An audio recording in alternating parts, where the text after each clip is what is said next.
this is Isabelle at Muso Method, and I'm also going to show you how to teach slurs in another way. So we're going to do the back high five game, and this is more effective with boys especially. So you tell them when you play a piece, you back high five the piano, back high five the piano, and then both hands back high five the piano.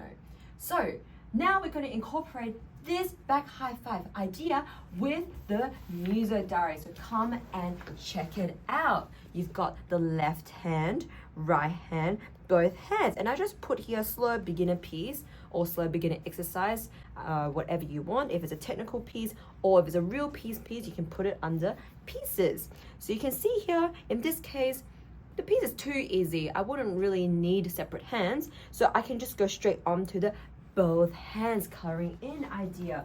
So let's try and do it slowly. Back high five. 1 and 2 and 3 and back high five. 1 and 2 and 3 and 1 and 2 and back high five. Really great. But what happens if the kid is rushing? See, boys do that all the time.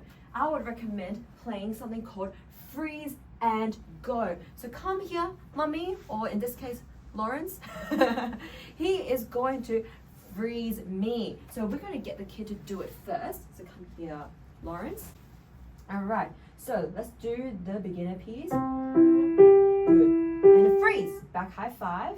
Good. So you can see here, the freeze game will make the kid stop, think, and to remember to back high five. Great, and then continue. Let's do the right hand. Freeze, good, back high five. Great, and now both hands. 1 and 2 and 3. Something similar, good, and both hands.